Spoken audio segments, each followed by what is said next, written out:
Hello, everyone, and welcome to Jammin' Jukebox Radio Show. I am your host, DJ Del Stone, and it's Monday all over again, and we had a nice, long holiday weekend. At least I hope most of you had a nice, long holiday weekend. I had to work Friday at my day job. That was in quotations. I did my air quotes in case you guys, since you can't see me. But I hope that a lot of you out there had Friday off, and I could tell traveling back to work this morning that a lot of people were joining me in that effort. So I hope it was a great 4th, and I hope you had a great weekend. And, yes, here we are. It's Monday all over again. And I'm excited that today's Monday because our guest this evening is kind of homegrown. She's from right here in the same state that I reside, good old North Carolina, but she is actually, this is her home base, but she's based out of Vegas the majority of the time, performing and just really doing some great things with her music. But it's always exciting to talk to someone that is from my area and to be able to bring them to you all to let them be heard.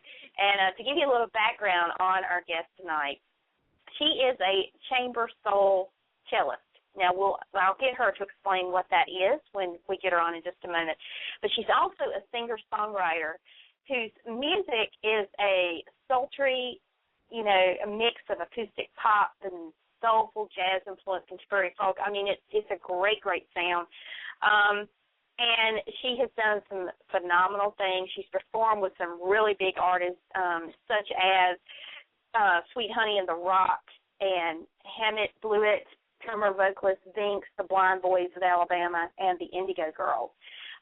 She's really made a name for herself in the world of jazz. And so I would love to introduce her to you now, Miss SHANA Tucker. Hello.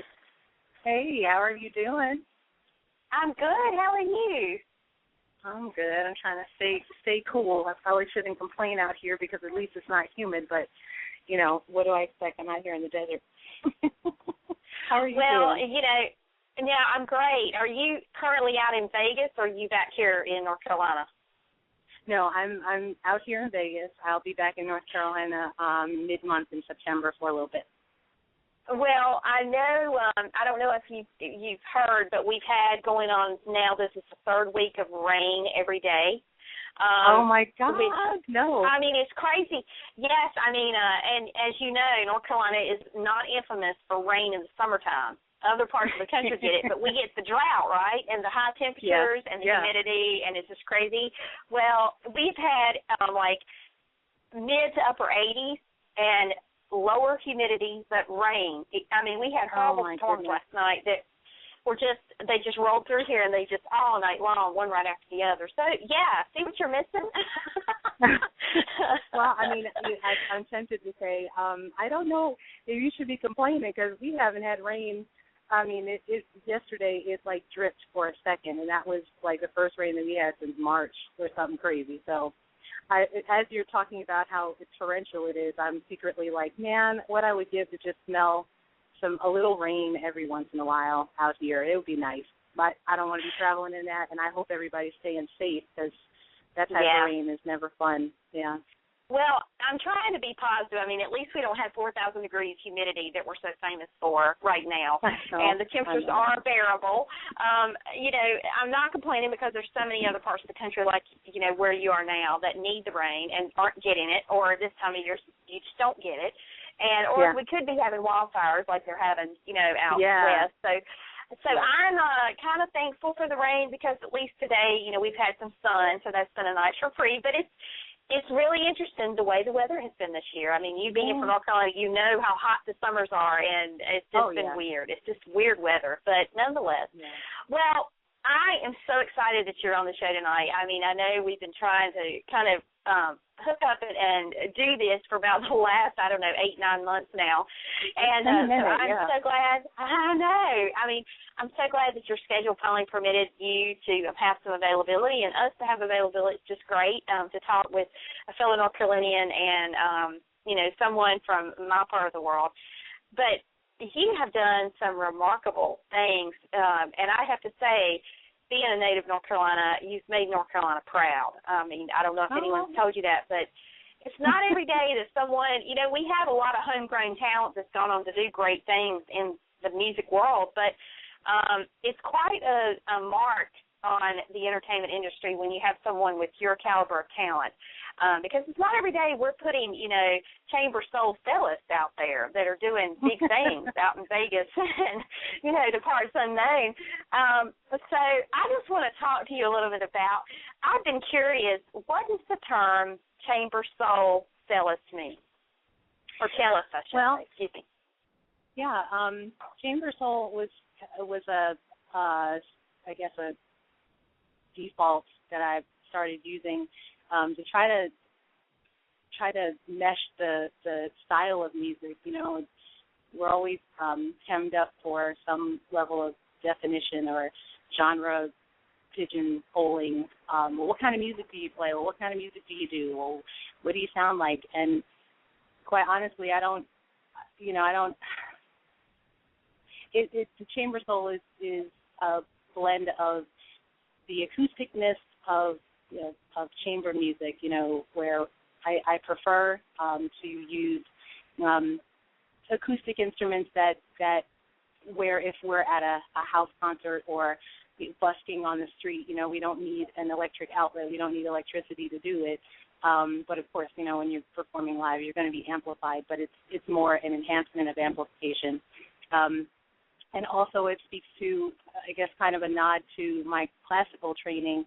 One of the best things that I've loved about learning the cello or starting out classically trained was doing chamber music because there was no conductor, and so you're forced to listen and interact and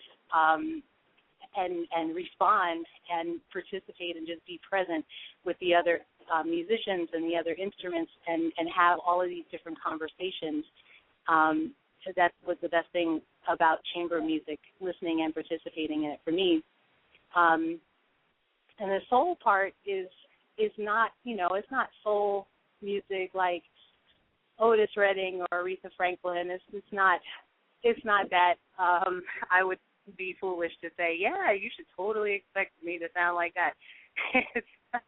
It's not that at all. It's more of an origin or a point of reference for where the music comes from and where the music should, where we hope the music hits and speaks to the listener. You know, we just tried it for the music to always be organic and honest.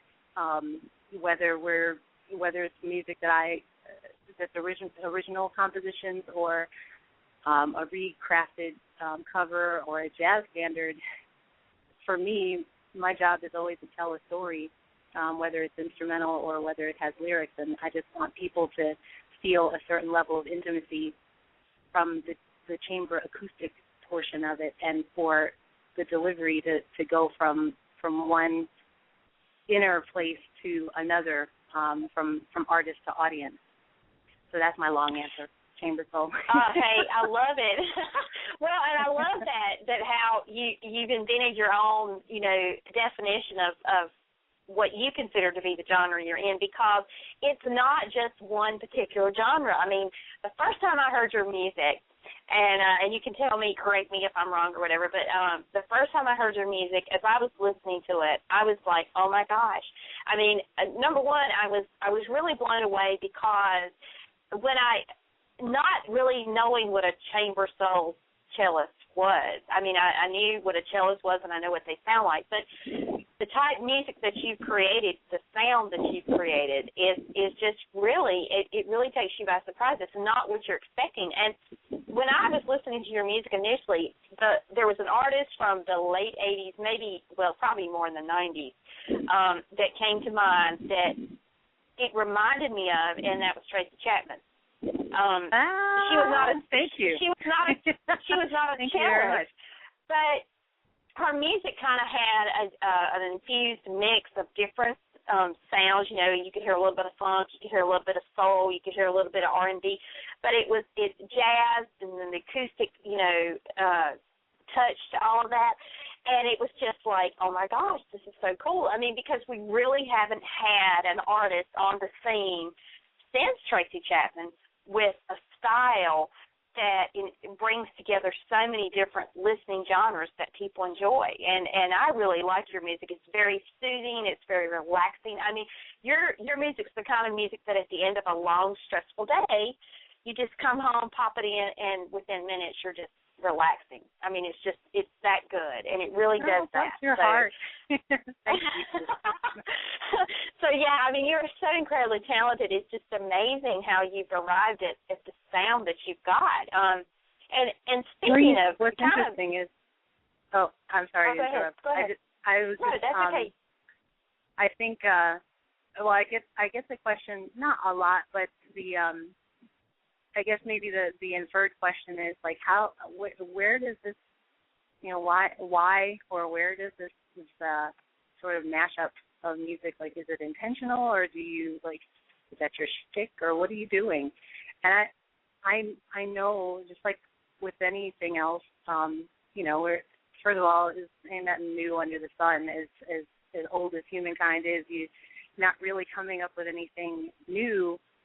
I think it has more to do with, like, how you interpret and or reinterpret and then communicate the sum of your parts. Like Tracy Chapman, I when you said her name, I instantly remembered where I was the first time I heard. I was probably Fast Car, and it was right when VH1 or MTV came out and music videos were like this new thing, and I just remember hearing her and saying, like, when I was young, I didn't know what about it that I liked. I just know that I really liked it. But then there's all this other music that back then was, everybody listened to everything, and I love music. The radio was always on, and I'm thinking about different artists from, the first record that I got, I think, was Lionel Richie. I remember Dancing on the Ceiling, and I don't, and I just remember listening to that over and over again. But then we also listened to Ravel and, DeBarge and a bunch of Motown, and then Cyndi Lauper, and then, just everything. And I know what I like, and I know now, at least I can try to decipher the reasons why I like what I like, but all of it just comes out in some kind of mashed up translation in the music that I write. So rather than try to say, I'm a pop artist or I'm a jazz artist, I know that I love jazz. I love pop music, specifically 80s. Some people might be cringing right now, but I don't care. I'm an 80s kid. And I'm an 80s kid, too. Hey. So, that's just how it does. And the remaining genreless, at least, as long as I can possibly do that as an independent artist, is very liberating, because I can try my hand at what would be jazz standard form or blues form, or just write something that's kind of simple and free just for cello, something that rhymes, something that doesn't, or like something that's a little bit more crossover and pop, and hope that, the essence of who I am or how I write or who I am as an artist, I hope that just is what creates the commonality and the thread that ties everything that I do together into this whole ChamberSoul thing. Yeah, and the other amazing thing that I'm thinking about as I'm listening to describe your music is that you have a lot of latitude to be able to do a lot of things with your music, because you're not pinned down to just one specific genre. Like, you're not a jazz cellist rather. You're, you kind of can do a lot of different things, which I'm sure really just expands your creativity. Yeah, it helps. I'm laughing because I had just recently did another interview where one of the questions had something to do with my creative process, and I was like, writing is not it might be easy for some people. I don't know who those people are, but for me, writing, if I had to conform to a pre-established genre where, you know, I had management or a label saying, yeah, that's nice, but that's not what you do, I think I would have to be in some level of constant therapy to try to understand how I suddenly went from, you know, being able to create whatever or however I felt on any particular day, just based on, you know, what the music was dictating, to, oh, that's not jazz form, or that's not poppy enough, so we can't use that. I think I would be miserable. So I'm really thankful. Oh, yeah. In a lot of ways that, you know, although being an independent artist is by no means easy, it's a lot easier to sit down and just write what I feel like writing than to say, no, that's not going to work because it's not what I do, you know. And that's the thing that I love about independent music anyway, and independent artists, because, you know, as a whole, collectively, no one in this you know, kind of music is boxed in or being told by a major record label, this is what you have to do, or this is what society is dictating or saying this is the now thing to do. You really can be as creative as you want to be, and you can take it to heights and levels, change it up. And, you know, I would imagine for an artist, for the artist aspect, it keeps things very interesting and lively, because you never can get bored, because you don't ever have to worry about being stereotyped or, you know, kind of boxed in a cage, if you will. Well, I suppose it is maybe my I agree. Yes, kind of. Like, you know, you're not boxed in. Someone else is not telling you who you are or what you need to do in order to you know, to survive, or in order to get that check. I should, and by someone else I mean, you know, a label. But, you know, I mean, I am my own label, and I know that there are certain formulas that. Now, there's certain parameters. Maybe I'll say parameters. I think that's a better word to use, that dictate that, you know, there's the music that you write for yourself, and there's the music that you write if you want to sustain yourself as a working musician. And that's not to say that, you know, that you're selling out, or that you're defining yourself by other people's parameters. It's just to say that there is a give and take, that I think that at least it's been my experience as an independent artist, that I'm responsible for the decisions that I make. If I'm like, well, I don't care, I'm going to do this song because I like this song, and whatever, you know, and then I get all indignant and I present it, and, you know, I get crickets in the audience, or, you know, I look at my download rate on the songs, and I see which songs everybody's downloading versus I guess what may be considered a B-side, or, you know, just a filler song, because it might mean something to me, but if it's not responding, if people aren't responding to it, I do have to take that into consideration. If one of my goals, you know, is, in addition to creating music and creating music that I want, that makes me happy, I also have a family that I need to support, and a livelihood that I need to sustain. And there's got to be some give and take in knowing, you know, what you do and who you are as an artist, but also knowing who your audience is and what your audience likes and what they'll respond to, even when it's something that's kind of new and different from what you have historically done or put out. Yeah, and I can just say, I think, you know, be it your audience or, you know, just a general listener of music, I think music lovers and fans in general are always looking for new stuff. I mean, because it's just kind of the nature of the beast with the music world. But, you know, especially with their favorite artists, I think it's exciting when an artist, you know, kind of changes things up, or They come out with a little different sound than the previous album because it keeps it fresh, it keeps it exciting. And the listeners, I think, from a listener standpoint, the listeners don't get bored. They don't come to expect the same old, same old.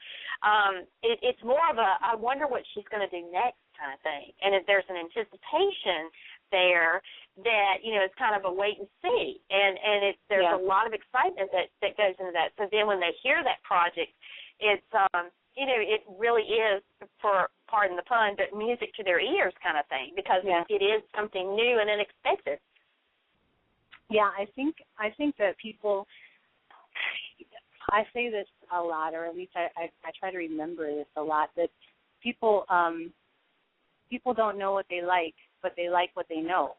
And that doesn't necessarily mean that you want the same old, same old. I mean, I'm kind of with you, and I like to think that there are a lot more out there like us as listeners and consumers of music, of good music, that there's enough brand trust in the artists that we follow and appreciate and always want to hear new stuff from, that even if what their new stuff is totally different or just different from what has always been, that it's going to be good because the essence of who that artist is present in every single project that they do.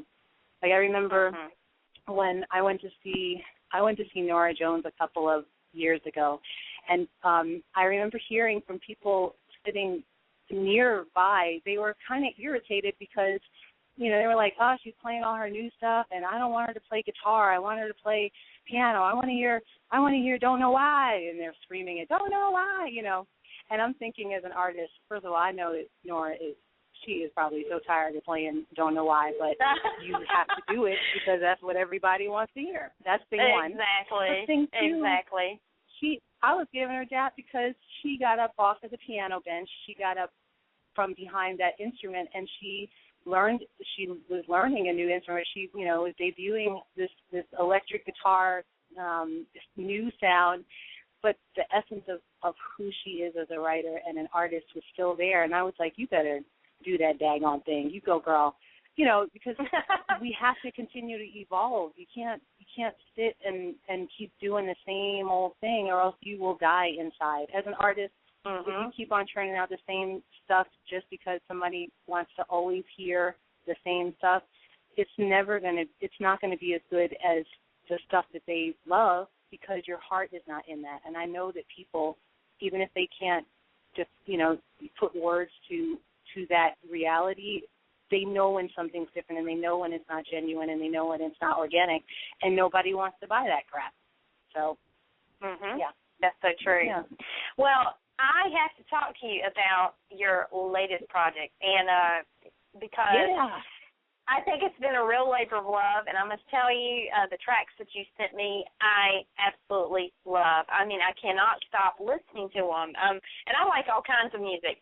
But, every once and again, there's an artist that will come along like yourself that will just put out the music that is so good that you just can't stop listening to it. And yours is such. And so I'm really excited to know about your current project and how it all came about for you, and kind of what was your inspiration behind it.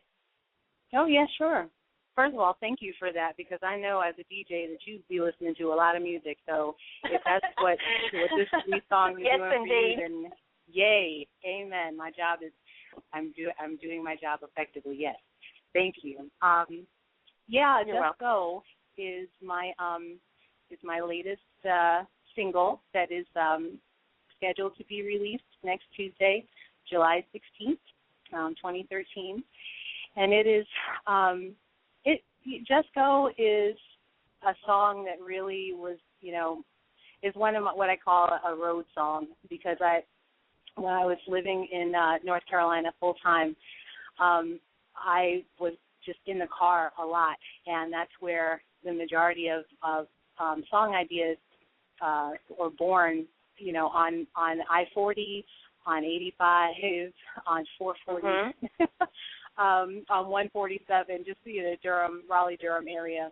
Oh, and yeah. Yeah, holla.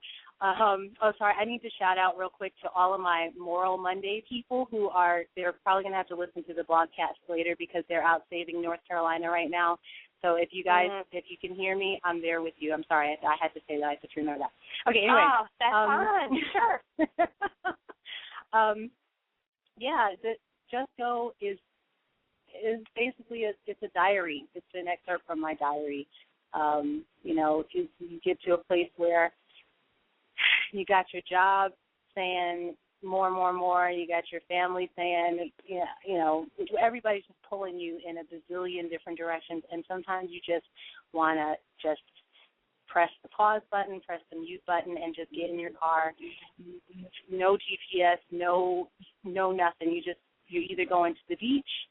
North Carolina for me is Ocracoke always, or you're going to the mountains, and you just have to get out of there. And you don't tell nobody where you're going. You don't tell nobody when you're coming back. You just go. So that song, that's the storyline, is an interesting way to compile or create the song, because this is my first experience trying to do some long-distance recording. We recorded vocal and guitar tracks here in Vegas. My rhythm section, which are musicians all in the Durham area, recorded at the bass player Pete Kimash's studio. I came in for some shows and did the vocals, and then Pete came in and mixed it and sent it to Chapel Hill for mastering, and I love it. It's when I heard the song in its mastered phase, I was like, Pete, that's that song.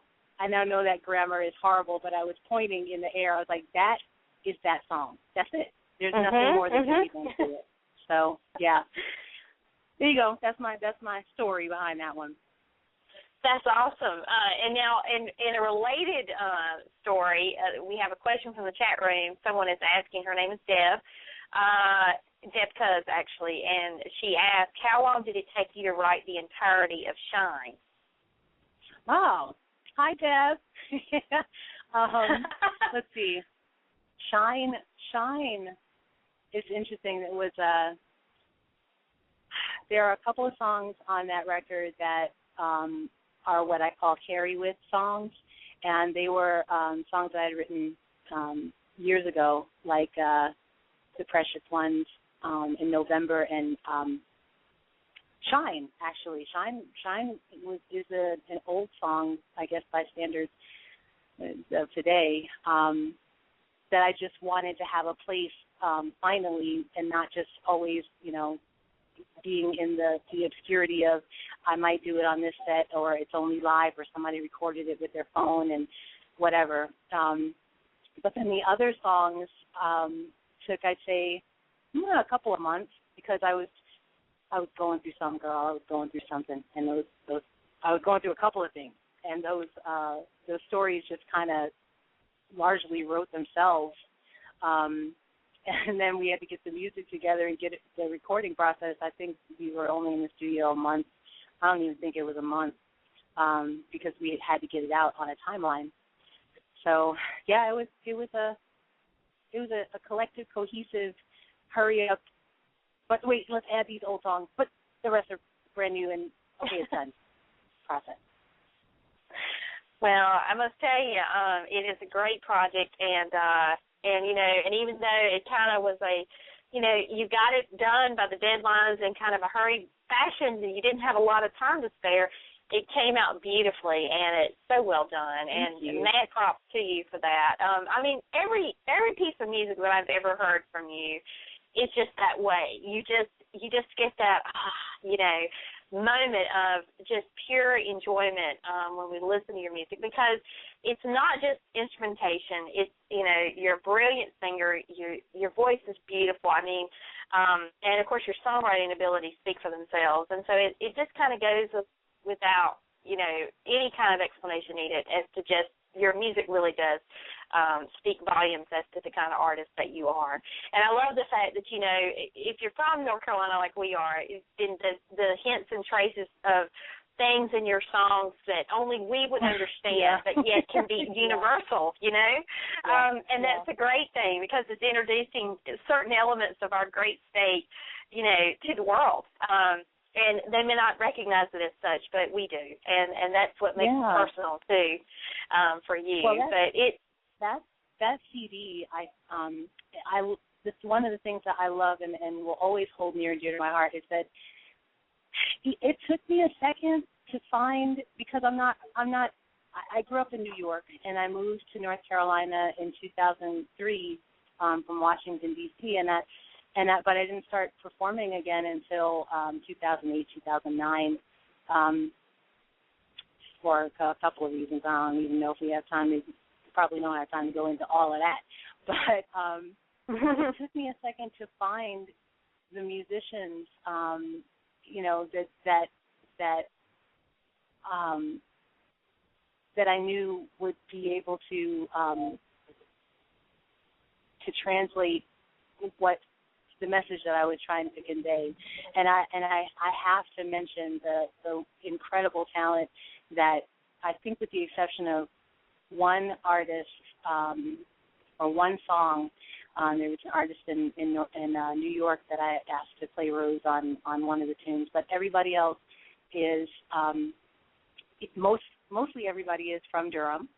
On the Shine record and on my new song, Just everybody is from Durham on Just Go, and or from Raleigh or Chapel Hill. So it is a triangle area.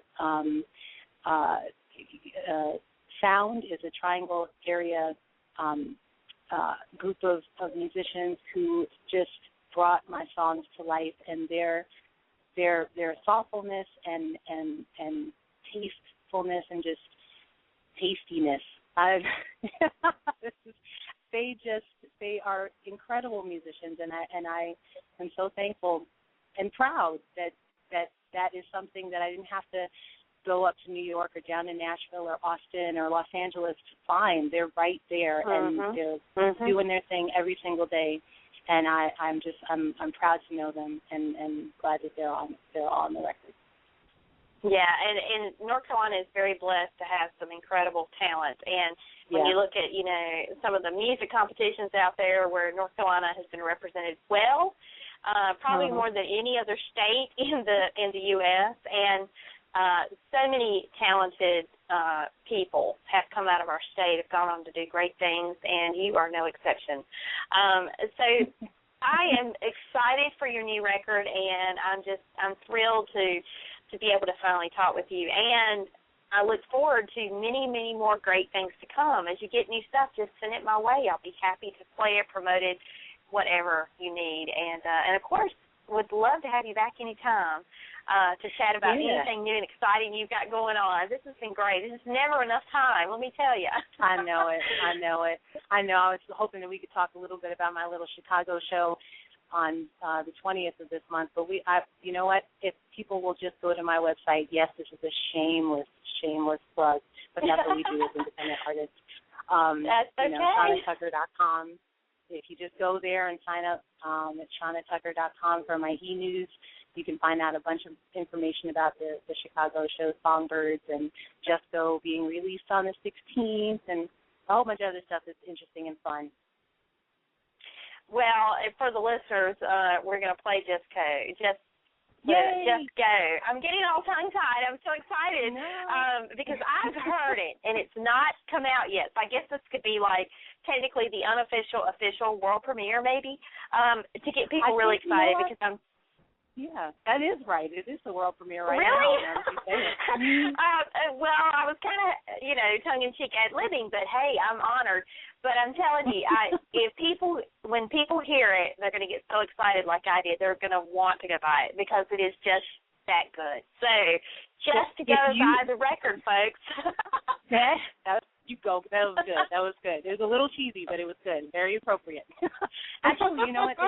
Can I just maybe offer this? If listeners, if you're not already on my newsletter, if you can sign up, and I promise to give you a sneak peek copy of Just Go. Can I do that right now because we're being impromptu? I will send it to you so that you can hear it before everybody else, but you got to sign up, ShanaTucker.com, SHANA, and I'll get it to you before the release date. That's important. Yes.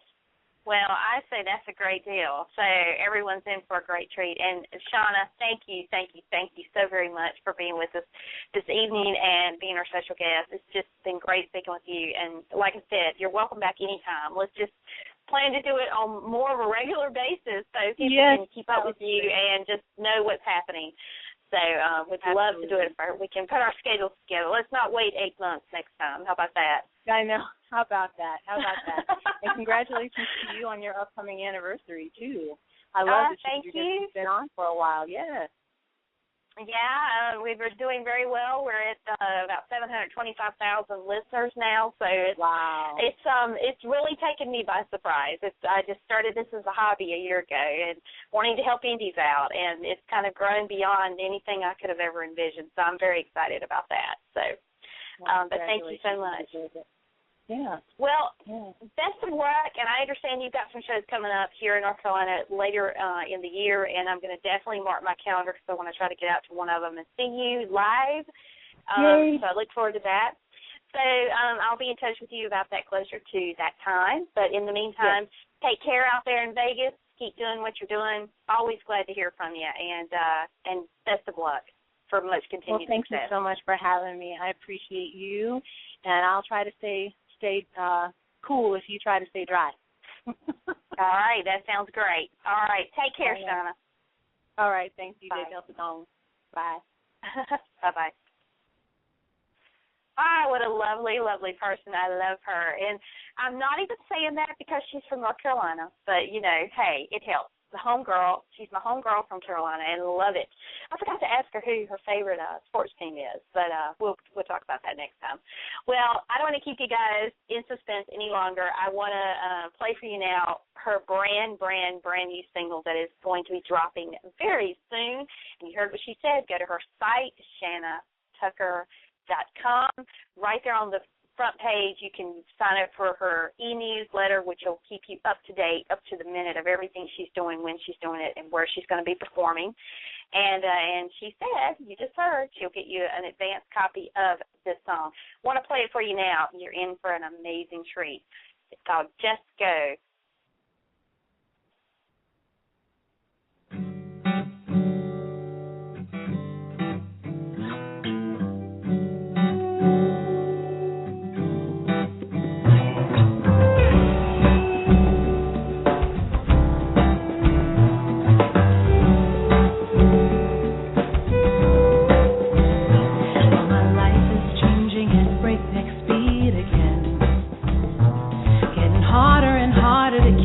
all together.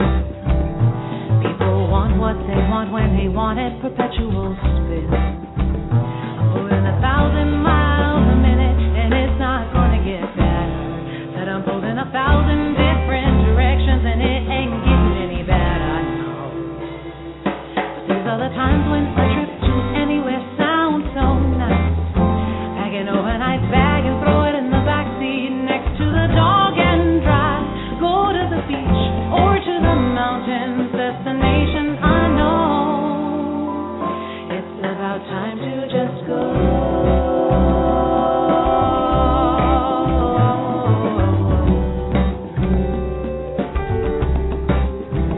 There's Justin, my boyfriend's feeling neglected, and my part-time job is flexing his full-time wasted.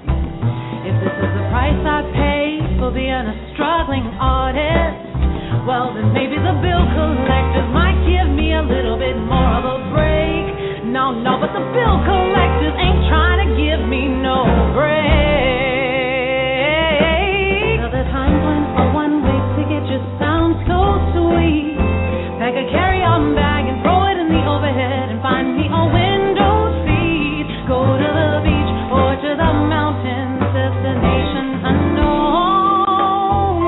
It's about time to just go. Just go.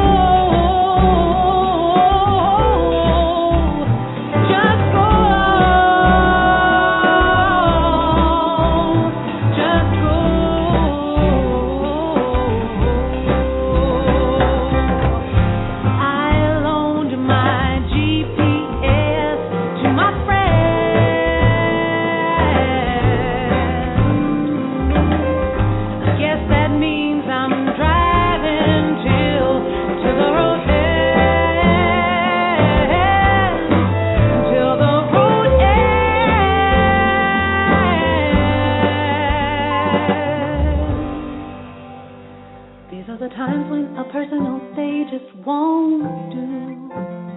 These are the times when you give them two fingers and do what you wanna do.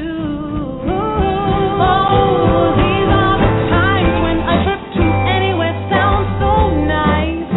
Pack an overnight bag and throw it in the backseat next to the dog and drive. Go to the beach or to the mountains, destination unknown. Oh, these are the times when a ticket to anywhere sounds so sweet. Pack a carry-on bag and throw it in the overhead and find me a window seat. Go to the beach or to the mountains, destination unknown. Oh, these are the times. These are the times. These are the times.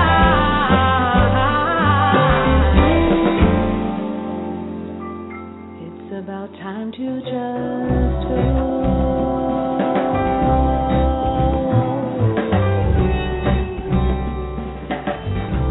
Just go.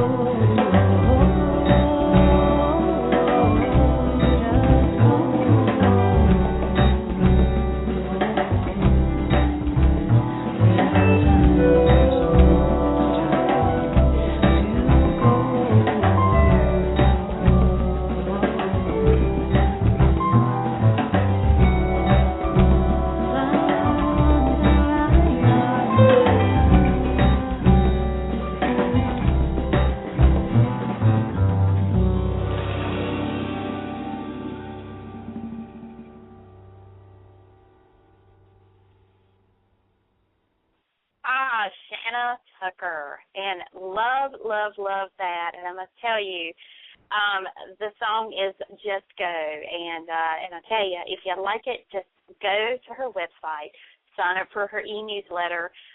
That's all you have to do, and she will send you an advance copy. Or if you want to support her in her efforts, because she is an indie artist, and every sale of every song, you know, does go to help her make more great music. So you can support her also by purchasing it when it comes out on July 16th.